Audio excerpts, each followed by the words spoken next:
Well, hello again, everybody. This is John Norris of Trading Perspectives. As always, we have our very good friends, Sam Clement and Courtney Trush. Y'all say hello. How's it going? Hey, John. Hey, guys. You know, here we are, end of September, and the one thing I didn't think at the beginning of the year we'd still be talking about, because I didn't know it was going to happen, Sam, is that the Russians are still fighting in Ukraine and can't achieve their apparent military objectives. Heck, if the stories are to be believed coming out of Eastern Europe, seems as though the Ukrainians are getting a little bit of the upper hand on the battlefield. So, And this is completely not what anyone would have thought out of the Russian bear this time last year. You know, we were talking earlier, John, about an article in the Wall Street Journal, and it sounds like there's significant progress being made, and it sounds like the Ukrainian mobilization of, people from any job, such as a therapist to a news writer, they're all joining in, grabbing arms, launching rockets. I mean, they've made significant progress against an army that doesn't seem prepared for what they got themselves into. But yet, kind of to your point, it seems like Ukraine is more of like a militia.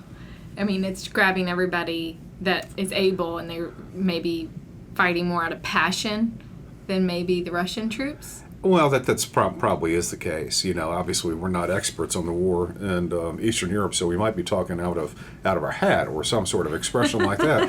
But it does seem pretty apparent that when you give people a reason to fight, they will do so.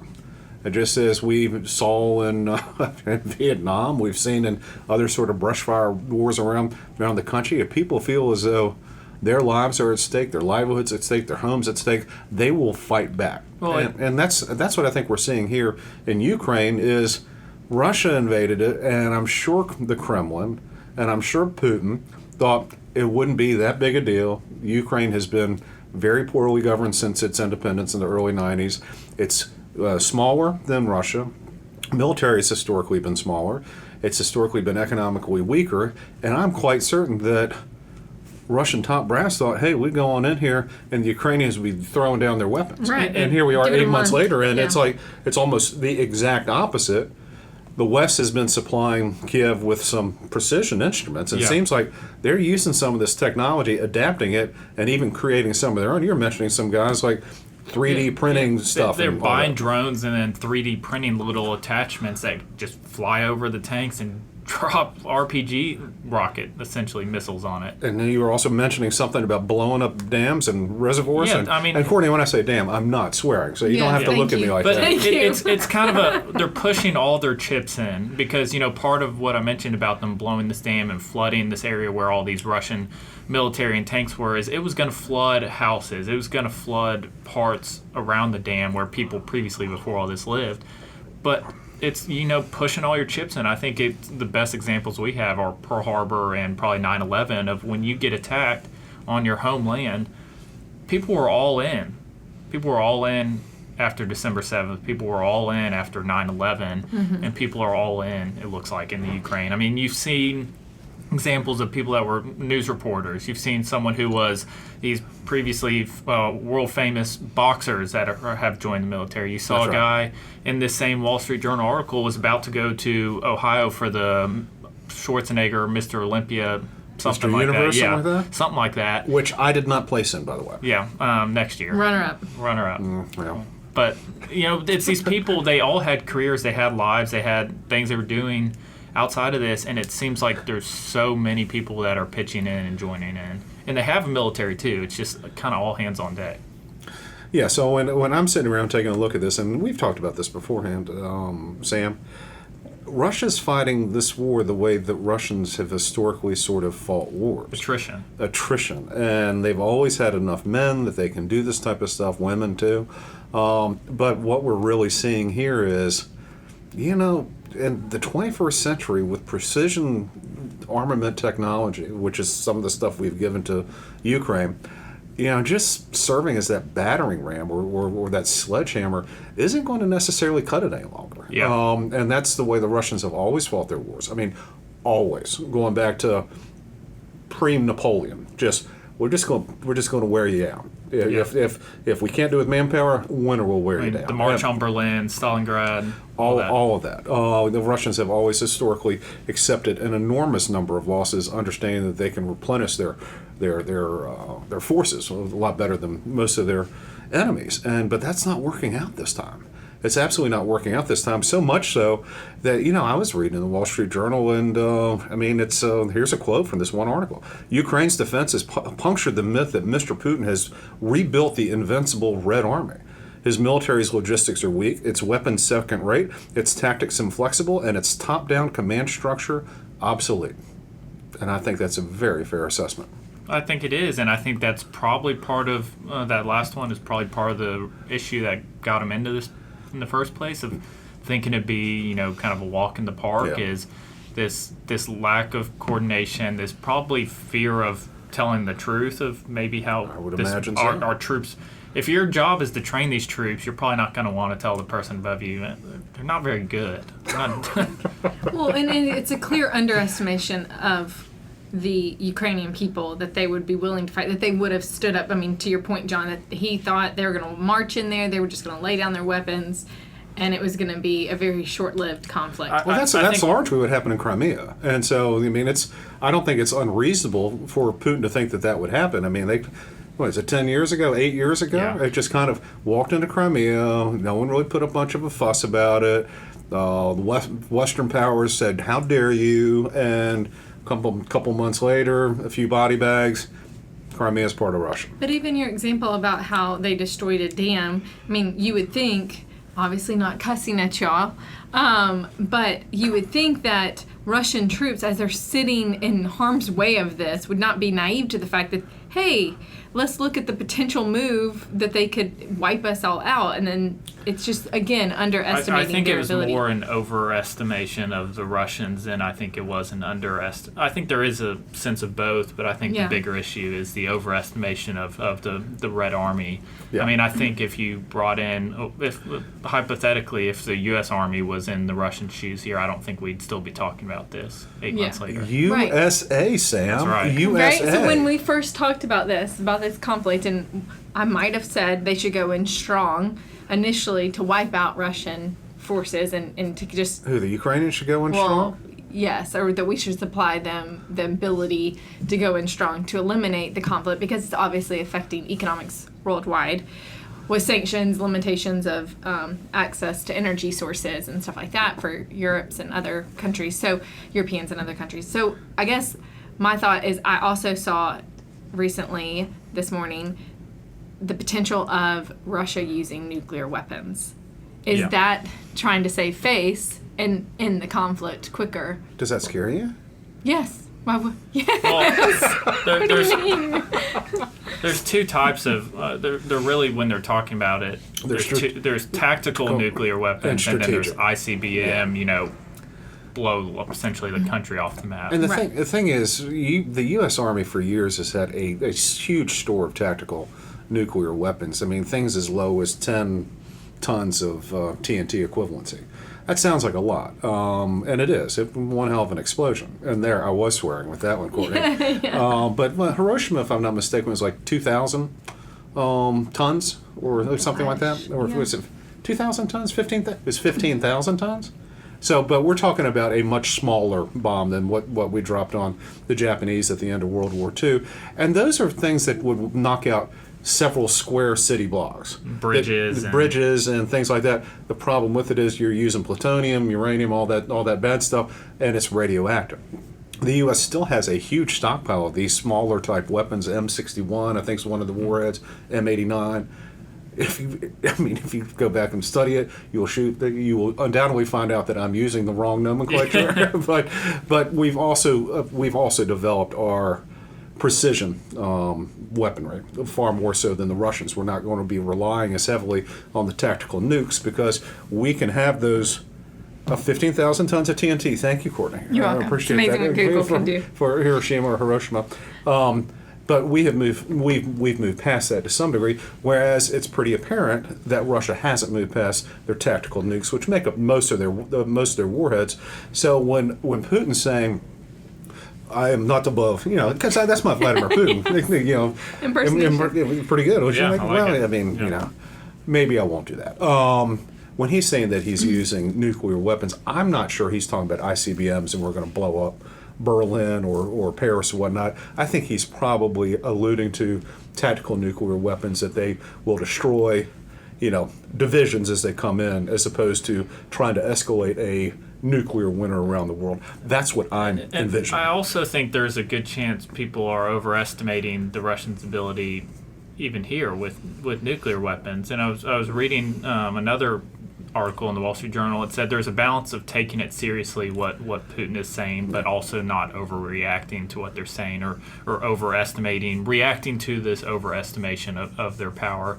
But I think a part of it that's going to be interesting is when they're trying to is it 4 territories that are technically voting on, I guess, to be a part of Russia.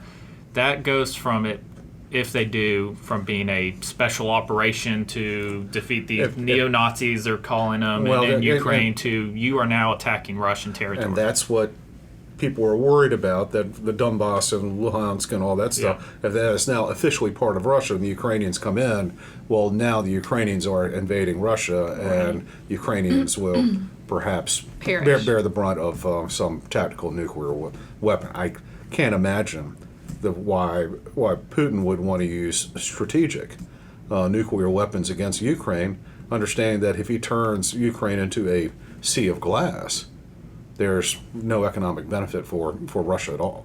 Matter of fact, it's a wasteland, and what have you proven at that point? And it's also interesting in Putin's speech last night that he said that NATO has now approved the use of nuclear weapons. Where did he get that? Is he delusional? It Maybe. sounds like it. That's why I also think you're assuming that he has common sense, or that he wouldn't. He gets the newsletter. He may. Yeah.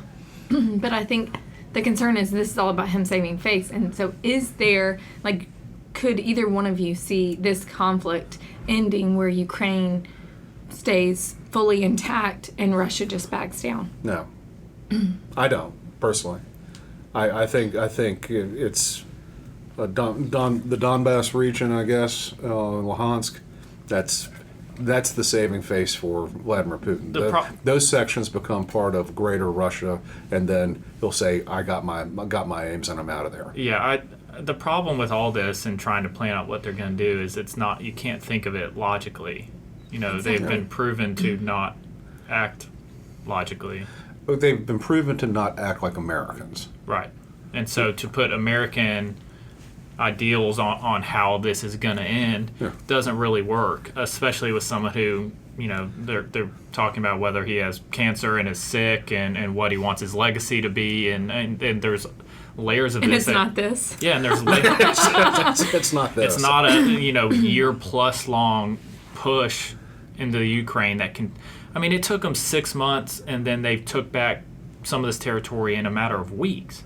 It's been awful. I mean, you see rotten tanks everywhere. I know, and that's what's been so shocking about it. And granted, some of the media that we will see, the pictures are what the Ukrainians want us to see, but the ancient-looking material that the Ukrainians have captured or destroyed, it just kind of confirms what the Wall Street Journal was talking about.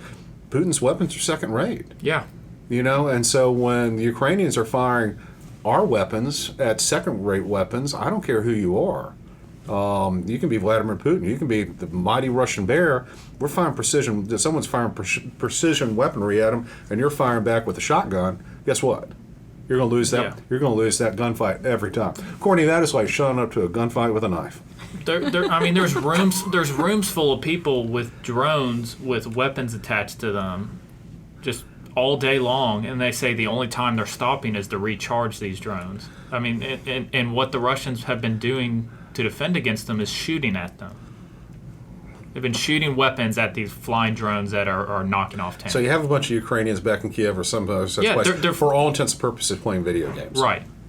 It's video games for them, and the Russians are trying to shoot them out of the sky with conventional armaments. Right. That's not going to work, Sam. No. What do you think about that? It's really been pretty amazing seeing how much pushback, successful pushback, I would say, there's been from the Ukrainians. Yeah. So, Courtney, kind of going back to your question, do I envision all of a sudden we just go back to situation antebellum? And I just can't imagine that happening. I do not think Vladimir Putin will vanish as we did last year and Kabul just kind of say, we're out of here. See you guys. You're on your own. I truly don't think that will happen. He will not be able to save face in that regard. When go in and pick a fight, they fight back, they get the better of you, and then you run away. That is almost admitting defeat. Right. Whereas there's no one in the world that would say, hey, guess what? The Afghanis beat the U.S. military. It's just kind of like we got tired of fighting. Right. And so we're gone. However, if all of a sudden the Russians, go out of Ukraine, you could say that they got beaten. So, just after looking quickly, they said, or the report is that roughly 15,000 to 20,000 Russian troops have died in this conflict. Now, those are Western estimates. I mean, the Kremlin has come out and said something like 5,300. Yep. We're saying 15,000 to 20,000. And then 9,000 military personnel have died, according to NPR, for the Ukrainian side. I would say the stats are always someplace in between what the bad guys say they are and what we say they are. Probably someplace in the middle. I'm just that kind of, if those numbers are correct, roundabout, then that would kind of go to show that Ukrainians are able to have, by having more precise military weapons, they're able to kill more Russians. And I think the passion that y'all are talking about of the Ukrainians they're fighting for their country, their land. Do you think that Russian troops are losing that morale of? Oh yeah, I don't even think they have morale. I don't think. Again, they're calling it a special operation. Yeah. Some of these people don't know what they're doing. If you can read articles from Russian soldiers that they're going in and trying to loot for clothes because they don't have shoes. They're pulling stuff off of their other dead comrades. They don't know what they're doing. They don't know what they're fighting for, and it has been clearly shown that it can't be successful. And now Russia's going to add more civilians to them. And that's the thing. They're calling up reservists. It's not a full mobilization where all of a sudden people who are not reservists or in the military are being called up. That'd be a full mobilization. Yeah. What I would say, Sam, you're absolutely right, and we have suffered this. The United States, and all of a sudden, not knowing exactly what you're fighting for. Immediately after 9/11, we thought we knew what we were fighting for. We thought we were weapons of mass destruction, Saddam Hussein. But 20 years later, all of a sudden, you're kind of scratching your head. What are we fighting for? We saw that in Vietnam. By the time we got to the early 70s, what are we doing here? We're not trying to win. We're not trying to lose. And so morale was very low on that. So you can't win a war with low morale. It's very difficult. So, as you mentioned time and time again.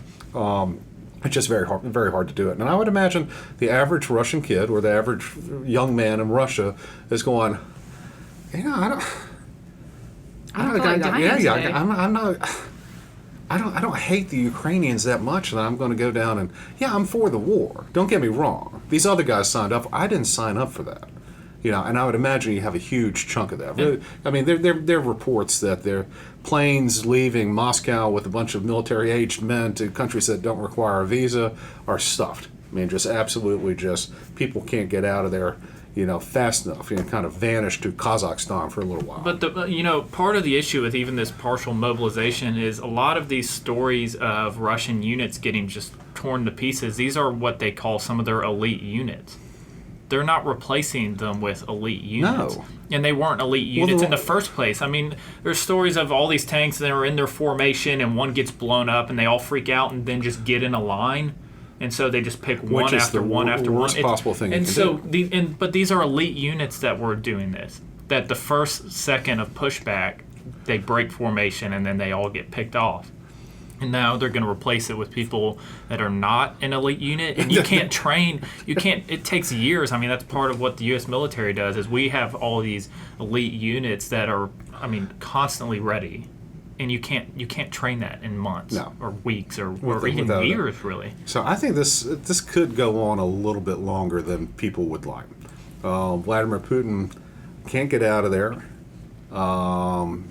with any sort of face unless they capture some land, or like I said, the Donbass or region or Luhansk, that they declare independence or have a vote, or something along those lines. He can't get out of there with that. And the Ukrainians probably have the morale. They feel as though they've got the weaponry. They've got the kind of maybe arguably the upper hand here.